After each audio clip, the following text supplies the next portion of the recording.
नमस्कार, मैं हूं राघवेंद्र। आप देख रहे हैं जनता मांगे जवाब। छत्तीसगढ़ कांग्रेस इस वक्त दो मोर्चों पर जूझ रही है। एक, भाजपा सरकार के खिलाफ आक्रामक अभियान खड़ा करना और दूसरा, अपने ही नेताओं के बयानों से उपजे अंतर विरोधों को साधना। वोट चोर गद्दी छोड़ जैसे नारों के जरिए जहां पार्टी सड़क पर उतरने की तैयारी में है, वही भीतर खाने से आ रही असहमतियों की आवाज संगठन की एकजुटता पर सवाल उठा रही है। पूर्व मंत्री रविंद्र चौबे का नेतृत्व को लेकर बयान हो या टीएस सिंहदेव का घोषणा पत्र पर निशाना, हर टिप्पणी कांग्रेस की अंदरूनी खींचतान को उजागर कर रही है। वरिष्ठ नेताओं के विरोधाभासी बयान उसके अंदरूनी हालात की तस्वीर पेश कर रही है। ऐसे में असली चुनौती भाजपा को घेरने की नहीं बल्कि खुद को संभालने की है। ऐसे में बड़ा सवाल यह है कि जब तक कांग्रेस अपने ही भीतर से स्पष्ट और संगठित नहीं होती है, तब तक कोई भी सियासी नारा जमीन पर असर कैसे दिखाएगा। आज इसी पर चर्चा होगी, लेकिन उससे पहले देख लेते हैं ये रिपोर्ट।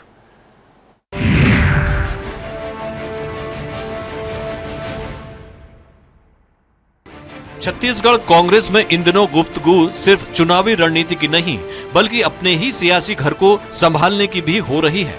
पूर्व मंत्री रविंद्र चौबे के उस बयान ने सियासी तूफान खड़ा कर दिया था, जब रविंद्र चौबे ने कहा था कि भूपेश बघेल के नेतृत्व में ही अगला चुनाव लड़ा जाएगा। इस बयान के बाद संगठन ने फौरन इसका खंडन कर सामूहिक नेतृत्व की बात कही। यहाँ तक कि भूपेश बघेल को भी सफाई देनी पड़ी थी। अब एक और बयान कांग्रेस के भीतर खलबली मचा रहा है। अपने हालिया बयान में टीएस सिंहदेव ने हार का ठीकरा अधूरे घोषणा पत्र पर फोड़ा है। सुनिए दोनों नेताओं के बयान।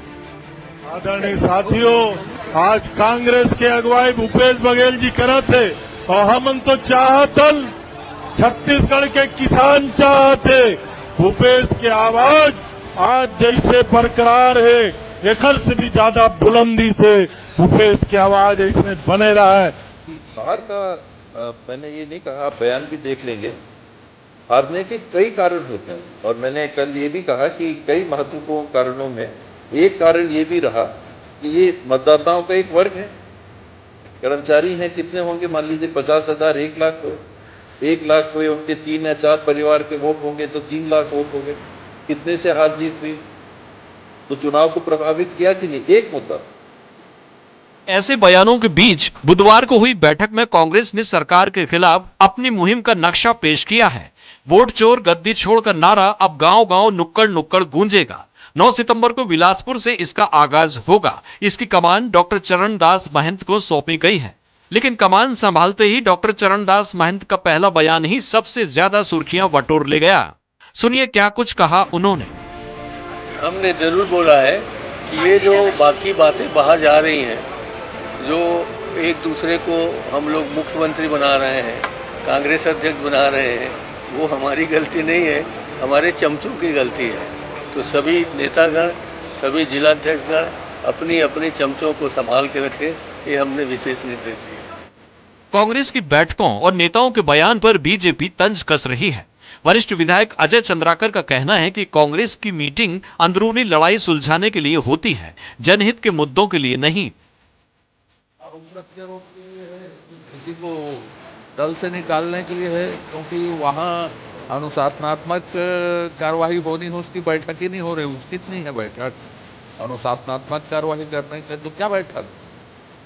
बीजेपी के तंज पर पीसीसी चीफ दीपक बैज ने पलटवार करते हुए कहा कि बीजेपी पहले अपने घर को संभाले, जहां उनके ही नेता मुख्यमंत्री और मंत्रियों को चिट्ठियां लिख रहे हैं। पहले भारतीय जनता पार्टी अपना घर संभाल ले। एक तरफ रवि भगत लगातार चिट्ठी लिख रहे हैं, कभी गृह मंत्री, कभी तो प्रभारी मंत्री को, कभी संगठन के लोगों को, कभी तो मुख्यमंत्री को। तो पहले अपने घर संभाल ले, फिर कांग्रेस के ऊपर उंगली उठाए। एक तरफ कांग्रेस संगठन अपनी पार्टी में अनुशासन लाने की जद्दोजहद में है, तो दूसरी तरफ भाजपा सरकार के खिलाफ माहौल बनाने की कोशिश में भी लगा है। लेकिन अपने ही नेताओं के बयानों में टकराव और विरोधाभास के चलते ये देखना दिलचस्प होगा कि कांग्रेस कभी एकजुट हो पाएगी या फिर पार्टी के भीतर का बिखराव और बढ़ेगा। स्वराज एक्सप्रेस के लिए रायपुर से दिलीप साहू की रिपोर्ट। तो कांग्रेस संगठन और संघर्ष, इस पर ज्यादा चर्चा के लिए हमारे साथ जुड़ चुके हैं शताब्दी पांडे जी, बीजेपी प्रवक्ता के तौर पर, अभय नारायण राय कांग्रेस प्रवक्ता के तौर पर हमारे साथ जुड़ चुके हैं, और के शर्मा जी वरिष्ठ पत्रकार हैं। बहुत बहुत स्वागत है आप सभी का इस खास चर्चा में। सबसे पहले अभय नारायण जी आपके पास पहुंचते हैं और आपसे ही समझते हैं कि पहले जो भी कांग्रेस के प्रवक्ता हमारे साथ जुड़ते थे चर्चा में छत्तीसगढ़ कांग्रेस में कला को लेकर, उनसे मैं पूछता था कि क्या सब कुछ ठीक है, लेकिन आज मैं आपसे पूछना चाहता हूं क्या अब कांग्रेस जो कर रही है उससे सब कांग्रेस में ठीक हो जाएगा? क्योंकि आज कार्यकारिणी की बैठक में जिस तरह से चौबे जी को आप लोगों ने उन पर एक्शन लेने के लिए प्रस्ताव पारित कर दिया है, इससे सब ठीक हो जाएगा? और दूसरा सवाल यह कि आखिर चमचा कौन है? चमचा की परिभाषा कांग्रेस की डिक्शनरी में क्या है, यह भी समझाइएगा अभय जी। आपका सवाल वही होना चाहिए था कि कांग्रेस में सब कुछ ठीक है। कांग्रेस लोकतांत्रिक पार्टी है। कांग्रेस में युवा नेता, वरिष्ठ नेता और हमारे वरिष्ठ और युवाओं के बीच में जो लगातार विधायक, पूर्व विधायक, सांसद, पूर्व सांसद रहते हैं, खुल के अपनी बातें कहते हैं, खुल के अपने विचार व्यक्त करते हैं और पब्लिक प्लेस पे करते हैं। और फिर आप उन पर एक्शन के लिए प्रस्ताव लेकर आ जाते हैं। एक तरफ कहते हैं कि आपकी पार्टी में लोकतंत्र है और मन की बात कह दे कोई कार्यकर्ता, कोई नेता, तो आप उसके लिए प्रस्ताव लेकर चले। हाँ, आप अपनी बात रखिए अभय जी। देखिए राघवेंद्र जी, प्रस्ताव इसलिए आता है कि आज सच्चाई है कि दीपक बैज अध्यक्ष है, उनके नेतृत्व में कांग्रेस लगातार भारतीय जनता पार्टी के अराजकता के खिलाफ लड़ाई लड़ रही है। नेता प्रतिपक्ष डॉक्टर चरणदास महंत हैं और दोनों की नियुक्ति हाईकमान और स्थानीय लोगों की सहमति से की गई है। ठीक है। भूपेश बघेल जी राष्ट्रीय महासचिव हैं, सचिन पायलट जी यहाँ प्रभारी हैं। तो ये सारे लोग मिलकर और जितने वरिष्ठ पूर्व मंत्री हैं, रविंद्र चौबे सहित सारे लोग इस लड़ाई में दीपक बैज के नेतृत्व में साथ में खड़े होते हैं। अगर कोई बयान आया और पार्टी को लगा कि ऐसे बयान पार्टी के लिए अच्छे नहीं है, तो पार्टी ने प्रस्ताव लाया, प्रस्ताव पास हो गया है, वो मीडिया दिखा रही है। अब प्रस्ताव दिल्ली जाएगा और चूंकि रविंद्र चौबे बहुत वरिष्ठ नेता है, 6-7 बार के विधायक, लगातार उनके पिताजी, उनके माताजी, उनके बड़े भाई उस सीट से विधायक रहे, मंत्री दिग्विजय सिंह के मंत्रिमंडल में भी रहे, जोगी जी के मंत्रिमंडल में रहे, भूपेश बघेल के मंत्रिमंडल में रहे और एआईसीसी के मेंबर है। तो उनसे अनुशासन समिति बात करेगी, जो निर्णय आएगा सर्वमान्य होगा। लेकिन इन बयानों से या ऐसी कार्रवाइयों से पार्टी कहीं कमजोर दिखाई दे रही है, ये भाजपा की सोच है। अच्छा, ये आज मीडिया ने माहौल बना दिया। आज वहां फैसला हुआ, वोट छोड़ गद्दी छोड़, वोट छोड़ गद्दी छोड़ के नारे को हम छत्तीसगढ़ लाएंगे और छत्तीसगढ़ में 9 तारीख से बिलासपुर से प्रदेश स्तरीय कार्यक्रम त्यागाज होगा। ये मीडिया की सुर्खियां नहीं है। आज वहां पे बस्तर के बाढ़ की चिंता हुई, ये मीडिया की सुर्खियां नहीं है। क्या बात कर रहे हैं? लेकिन क्या बात कर, अभी कल ही चर्चा हमने की है। देख लीजिएगा अभय नारायण जी, इस तरह से मीडिया पर सवाल आप मत उठाइए। नहीं, ऐसे नहीं होगा। अभय नारायण जी क्या बात कर रहे हैं? कल हमने सार्थक चर्चा की है, हमने बस्तर पर बात की, लगातार बस्तर की खबर हम दिखा रहे हैं, ऐसे आप कह रहे हैं। और मीडिया ने क्या माहौल बना दिया? कल कांग्रेस के भीतर है प्रत्यक्षम किम प्रमाणम, दिखता है सब कुछ साफ साफ। एक तरफ आप कहते हैं कि आपके पार्टी के भीतर लोकतंत्र है, क्या कह दिया गलत रविंद्र चौबे ने? ये समझाइए ना कि आप उन पर एक्शन ले रहे हैं। ये तो हाईकमान तय करेगा। और रविंद्र चौबे जी ने क्या कहा था कि भूपेश बघेल को होना चाहिए, भूपेश बघेल को देना चाहिए। ये थोड़ी कहा कि दे दीजिए आज, क्योंकि देने का काम रविंद्र चौबे को मालूम है कि हाईकमान करता है। जो तो भी कार्यकर्ता अभय नारायण जी बड़ी स्पष्ट शब्दों में मैं एक बात समझा दीजिए, स्पष्ट शब्दों में समझा दीजिए। मुझे शताब्दी पांडे जी के पास और के शर्मा जी के पास भी जाना है। छोटी सी बात, अध्यक्ष है, सुनिए तो अभय नारायण जी, सुन लीजिए। दोनों के नेतृत्व में कांग्रेस बहुत ही मजबूती में भाजपा के खिलाफ लड़ रही है। अच्छी बात है, वो आपके पार्टी का फैसला हो सकता है, लेकिन मैं तो बस यही समझा दीजिए ना, दर्शकों को भी यही समझा दीजिए कि क्या किसी कार्यकर्ता को अपने मन की बात कहना भी अब कांग्रेस में जो है वो सोचना पड़ेगा? क्या सोच समझकर उनके मन की बात थी कि भूपेश बघेल के नेतृत्व में लड़ाई लड़ी जाए, तो इसमें क्या गलत था? क्या भूपेश बघेल पर कांग्रेस को भरोसा नहीं है, या दीपक बैज को अपने अस्तित्व पर अब खतरा नजर आने लगा था? ये समझा दीजिए। राघवेंद्र जी, बैठक होती है, बैठक में अगर कोई महामंत्री, कोई उपाध्यक्ष प्रस्ताव लाता है तो उस पर बात होती है। बात हुई और ये हुआ कि भाई ठीक है, इस लाइन को आगे बढ़ा दिया जाए, इसको हम दिल्ली भेज देते हैं। बात सिर्फ इतनी नहीं थी और उसको दिल्ली भेज दिया गया।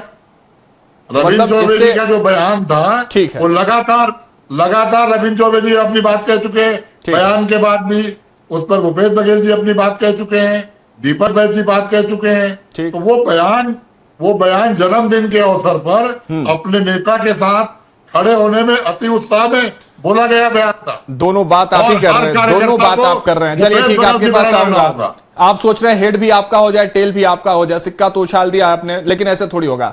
शताब्दी जी, आप तक पहुंचना चाहता हूं। कांग्रेस आप पर आरोप लगा रही है, इन्होंने तो मुझे भी नहीं छोड़ा कि मीडिया माहौल बना रही है, भारतीय जनता पार्टी माहौल बना रही है। किस तरह का माहौल आप सेट कर रहे हैं? लेकिन अब अगर कांग्रेस के हिसाब से अब सब कुछ ठीक हो रहा है, तो भारतीय जनता पार्टी का वो सवाल खत्म हो जाना चाहिए कि कांग्रेस के भीतर अब कलह है।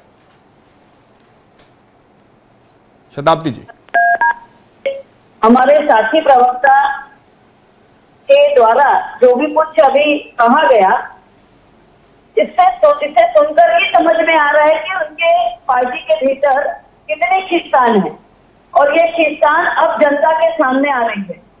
जो मीडिया इनका हमेशा सहयोग करती है, सभी पार्टियों का मीडिया का काम है सच को दिखाना, उसको भी नहीं छोड़ रहे हैं। तो इनकी जो भीतरी खींचतान है वो अब जनता के सामने आ रही है। जनता देख रही है कि ये अपनी कुर्सी की दौड़ में और आला कमान की रटन में लगे हुए हैं। सिर्फ इनका तो सारा भविष्य आला कमान ही तय करते हैं।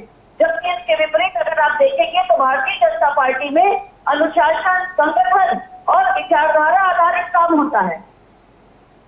हमारी भारतीय जनता पार्टी दीनदयाल उपाध्याय जी की सोच पर और करोड़ों हमारे जो कार्यकर्ता हैं उनके आधार पर टिकी हुई है। और इस प्रकार से ये जो कह रहे हैं ना, जो वोट चोर, ये जो गलत शब्दों का प्रयोग कर रहे हैं, ये इनके चरित्र को दिखाता है कि किस प्रकार का चरित्र और किस प्रकार का वातावरण इस पार्टी में है। आपस में खींचतान इतनी ज्यादा है। मैं तो बस इतना ही कहूंगी कि बर्बाद है पुलिसता करने को, बस एक ही उल्लू काफी था। हर शाख पे उल्लू बैठा है, अंजाम है पुलिस का क्या होगा। लेकिन शताब्दी जी, हाँ अभय नारायण जी, आपके पास आऊंगा। आपके भीतर भी कलह की कमी नहीं है। भारतीय जनता पार्टी में कलह है, लेकिन वही मैं बार बार कहता हूं कि कांग्रेस का छप जाता है और आप छिपा लेते हैं, अंदर अंदर सब ठीक कर लेते हैं। एक मिनट राघवेंद्र जी, ऐसा नहीं है। क्या है कि संगठन में हमको अगर बोलने की अभिव्यक्ति या स्वतंत्रता है तो हमारे वरिष्ठ जन उसको सुनते हैं, सुलह करते हैं। मैं एक वाक्य कहूंगी कि संगठन एक शक्ति है तो समन्वय एक युक्ति है। हमारे संगठन में समन्वय भी होता है, और आप देख रहे हैं कि समन्वय के साथ ही मुख्यमंत्री से लेकर एक सामान्य कार्यकर्ता तक सबको एक कार्यकर्ता की आसंदी पर रखा जाता है, चमचा नहीं कहा जाता। इन्होंने कितने हल्के शब्दों का प्रयोग किया है, सुनकर ही आहत हो जाते हैं हमारे कार्यकर्ता। कभी भी आपने नहीं सुना होगा ऐसी शब्दावली और ऐसा चार चरित्र और शब्दावली का प्रयोग कम से कम भारतीय जनता पार्टी में नहीं होता है। ठीक है, हम तो कहते हैं संगठन गढ़े चलो, सुपंथ पर बढ़े चलो। ठीक है, और राष्ट्र कार्य के लिए निकले हम। ठीक है, के शर्मा जी जरा तस्वीर दिखाइए, आईना दिखाइए। आता हूं अभय नारायण जी, आपके पास आता हूं, आप अपने सवाल भी कर लीजिएगा और शताब्दी जी के जवाब भी दे लीजिएगा। के शर्मा जी, क्या अब कांग्रेस में सब कुछ ठीक हो जाएगा? क्योंकि सवाल मेरा तो यही रहेगा। पहले मैं पूछता था कि क्या सब कुछ ठीक है, लेकिन कांग्रेस अब ये दावा करने लगी है, एक्शन लेने लगी है। तो रविंद्र चौबे जैसा नाम जो 7 बार लगभग वो विधायक रह चुके हैं, एक बड़ा नाम है, एक भूपेश बघेल के बहुत करीबी हैं, उन पर एक्शन ले लेना, और जिस तरह से हल्के शब्दों का प्रयोग किया गया है, चमचा कह दिया गया है कार्यकर्ताओं को, तो इससे क्या मनोबल बढ़ेगा? क्या कांग्रेस में अब सब कुछ ठीक हो जाएगा कि और चीजें बिगड़ती नजर आएंगी? राघवेंद्र जी, निश्चित रूप से वरिष्ठ नेताओं में एकजुटता की आवश्यकता है, कार्यकर्ताओं के सम्मान की आवश्यकता है, और जनहित के मुद्दों को उठाने के ये विपक्ष की एक जिम्मेदारी है। 3 बड़े पहलू हैं। तीनों में से अभय नारायण आप कह रहे हैं, उसको अभय नारायण जी जो स्वीकार कर रहे हैं कि ये प्रस्ताव पारित हो गया है, ये एक बड़ी बात है कि रविंद्र चौबे के खिलाफ प्रस्ताव पारित हुआ है, जो एआईसीसी के। आता हूं अभय नारायण जी, आपके पास आता हूं। मैंने कहा के शर्मा जी को प्रणाम करते हुए संशोधित करता हूं कि मैंने कहा कि मीडिया ने दिखाया कि प्रस्ताव पारित हो गया। प्रस्ताव पारित आपने स्वीकार किया है अभय नारायण जी, ऐसे देखिए बैकफुट पे मत जाइए। नहीं, बिल्कुल नहीं, आपने स्वीकार किया। मैं कहता तो एक बात होता। के शर्मा जी इस बात की गवाही दे रहे हैं। आपके पास आता हूं, फिर आप जवाब दीजिएगा। के शर्मा जी अपनी बात रखिए आप। राघवेंद्र जी, सरगुजा के जिला अध्यक्ष ने ये बात कहा है कि क्या रविंद्र चौबे के खिलाफ कार्रवाई होनी चाहिए जिला अध्यक्षों की बैठक में। तो यहाँ पे दुर्ग के ग्रामीण जिला अध्यक्ष हैं राकेश ठाकुर, उन्होंने कहा कि मैं भूपेश बघेल के जन्मदिन कार्यक्रम में मैं संचालन कर रहा था मंच में, उन्होंने दीपक बैस का नाम नहीं लिया। ये एक दूसरा जिला अध्यक्ष कहता है। जब चरणदास महंत के बारी आती है तो वो अपने वक्तव्य में ये बात कहते हैं कि नेता जिला अध्यक्षों से कहते हैं कि नेता जिलाध्यक्ष अपने चमचों को संभाले। ये बड़े नेताओं की जो है चमचा किसको कह रहे हैं? वही तो पूछ रहा था मैं अभय नारायण जी से, क्या है चमचा की परिभाषा? हाँ, एक तरफ भाजपा अपने कार्यकर्ताओं को देवतुल्य बता रही है, दूसरी ओर कांग्रेस में कभी नेताओं को घोड़ा बताया जाता है कि 3 तरह के घोड़े हैं। अब ये चमचा, तो चमचा कौन नेता की किसका चमचा, ये अलग विवाद का विषय हो सकता है। क्या रविंद्र चौबे को भूपेश बघेल का चमचा कहा जा रहा है जो पीसीसी अध्यक्ष बनाने की बात कर रहे हैं, या कोई मुख्यमंत्री बनाने की बात कर रहे हैं जो चरणदास महंत कर रहे हैं, जो बयानों को लेकर आ रहा है। और दूसरी चीज जो आपने टीएस सिंहदेव का कहा, उसमें एक लाइन कहूंगा, निश्चित रूप से छत्तीसगढ़ के जो मतदाता है मुद्दों के आधार पर मतदान करते हैं, चाहे 2018 में कांग्रेस का जन घोषणा पत्र हो या अभी 2023 में भाजपा का मोदी की गारंटी हो। इस आधार पर भी हम बात करें तो जो मुद्दों की बात कर रहे हैं, उप मुख्यमंत्री रहते हुए टीएस सिंहदेव की इतनी निचली कि वो किसी बात को रह सके, ये तमाम प्रकार की बातें हैं। कांग्रेस को पहले अपने को मजबूत करने की आवश्यकता है, कार्यकर्ताओं के सम्मान की आवश्यकता है, नेताओं को एकजुट करने की आवश्यकता है। 9 तारीख को जो बिलासपुर में इनका एक वही गद्दी छोड़ो वाला जो अभियान चलने वाला है, उसमें सचिन पायलट जी उपस्थित रहेंगे। उनकी उपस्थिति में क्या एकजुटता दिखाई देंगे, ये 9 तारीख को स्पष्ट हो जाएगा। जी चलिए अभय नारायण जी, अब अपनी बात आप रख लीजिए और के शर्मा के सवालों का जवाब कि आखिर चमचा की परिभाषा क्या है कांग्रेस के लिए? क्या रविंद्र चौबे भूपेश बघेल के चमचे माने जाएंगे? अब देखिए राघवेंद्र जी, डॉक्टर चरणदास महंत भी रविंद्र चौबे की तरह सीनियर नेता है। 14 चुनाव लड़ चुके हैं, केंद्रीय मंत्री रह चुके हैं, केंद्रीय राज्य मंत्री, सांसद, विधायक, सब पदों पर रहे। उन्होंने किस संदर्भ में कहा है उसका जवाब वो देंगे। मैं बहुत छोटे पद पे हूँ और प्रवक्ता की हैसियत से मैं उनकी बातों का जवाब ये कह के आप लोग हाथ पीछे खींच लेते हैं। बात तो पार्टी की आप ही करते हैं, हमारे साथ तो आप ही चर्चा में बैठे हुए, सवाल तो हम आपसे पूछेंगे। लेकिन जो के शर्मा जी ने कहा कि मैंने ये कहा कि प्रस्ताव पारित, मैं कहा मीडिया दिखा रहा है कि प्रस्ताव पारित हो गया, प्रस्ताव आया, ये भी मीडिया दिखा रहा है। बैठक खत्म हुई नहीं थी और हेडिंग चलने लगी, लाइन चलने लगा। चलिए ठीक है ना, अभी आपसे हेडलाइन ले लेते हैं, अगली बुलेटिन में हम हेडलाइन चलाएंगे। आप हेडलाइन बताइए हमें, प्रस्ताव को लेकर और कार्यकारिणी बैठक को लेकर क्या बात हुई है भीतर, बता दीजिए आप। यहाँ वही हेडलाइन और वही सबसे पहली हेडलाइन हम चलाएंगे अभी, आप बताइए। 9 सितंबर को वोट चोर गद्दी छोड़, ये हेडिंग होना चाहिए पूरे देश में। जो प्रस्ताव की कोई बात नहीं है, प्रस्ताव की कोई बात नहीं है। वोटाधिकार यात्रा चला, छत्तीसगढ़ में भी चलेगा, वोटर लिस्ट पे काम होगा। पिछले चुनाव में वोट चोरी कैसे हुआ उसका परीक्षण होगा। हमारे मंडल अध्यक्ष और सेक्टर का गठन होना है, वो गठन कब होगा, ये तमाम बातें आज की बैठक में हुई है। ये एजेंडे में था, रविंद्र चौबे प्रस्ताव तो एजेंडे में था ही नहीं। लेकिन अभी जैसा कि के शर्मा जी ने अपनी जानकारी के मुताबिक बताया कि अंबिकापुर के अध्यक्ष ने क्या कहा, दुर्ग के अध्यक्ष ने क्या किया, महंत जी ने क्या कहा, तो ये सब मीडिया से बातें बाहर आई हैं।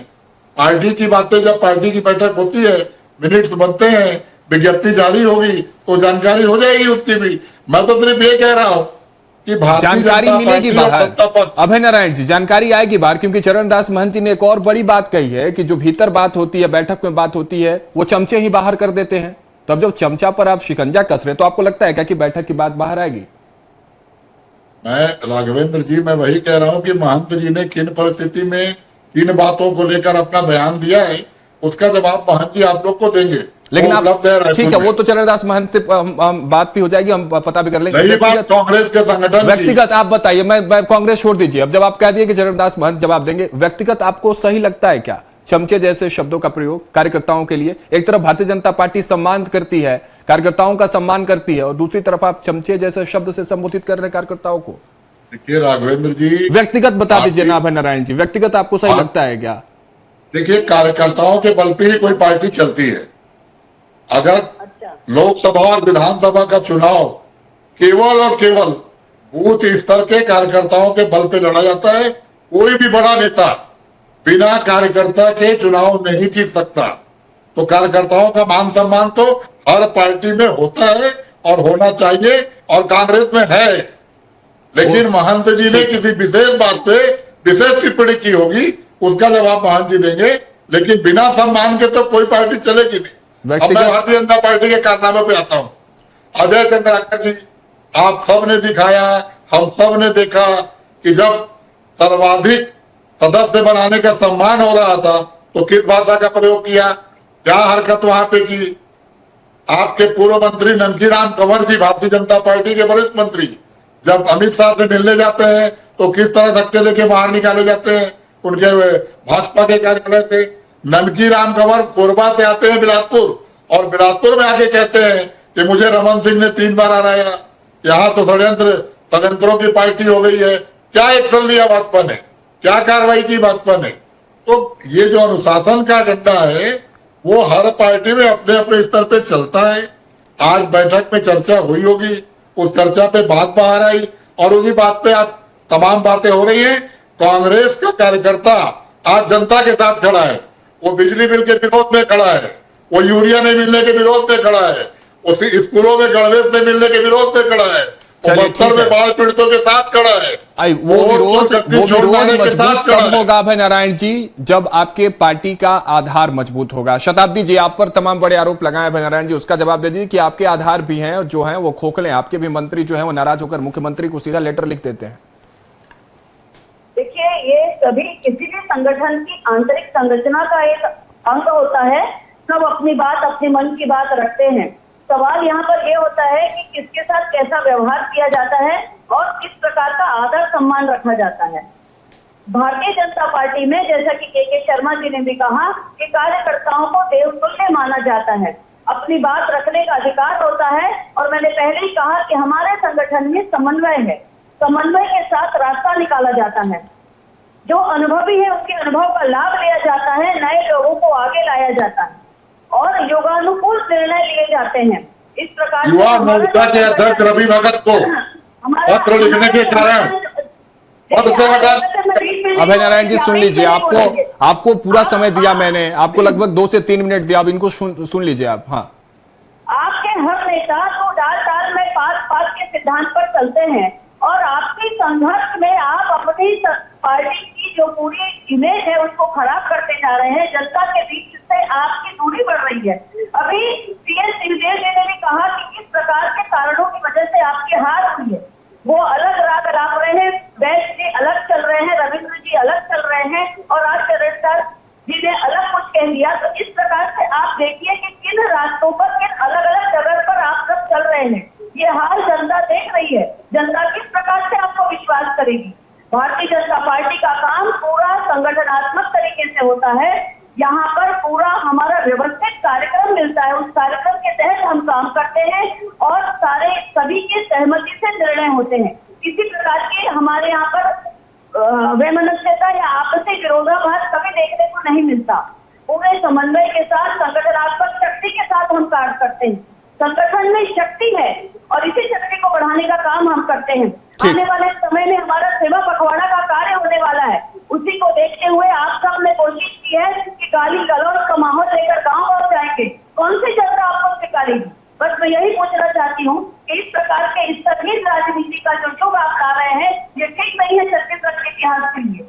ठीक है, के शर्मा जी आपसे समझ लेते हैं कांग्रेस को ऐसी स्थितियों में क्या करना चाहिए, क्योंकि देखिए ये तो डैमेज कंट्रोल की बात करते हैं लेकिन शायद कहीं ना कहीं पीछे रह जाते हैं और Bharatiya Janata party damage control बहुत सही तरीके से कर लेती है। मैनेजमेंट इनका जो है वो काफी अच्छा देखने को मिलता है। कुछ होता भी है तो आपस में ये समझकर इनकी चीजें अंदर रह जाती हैं। हमने तो इतना ही अनुभव किया और कांग्रेस का जो है वो पूरे सुर्खियों में सामने चला जाता है। फिर अभय नारायण जी जैसे लोग आते हैं और कहते हैं कि मीडिया ने दिखा दिया। आप जो करेंगे वही तो हम दिखाएंगे के शर्मा जी। और एक सवाल और भी है कि क्या अब अगर रविंद्र चौबे पर एक्शन लिया जाता है तो कांग्रेस फिर बढ़ते नजर आएगी, क्योंकि बड़ा चेहरा है कांग्रेस का।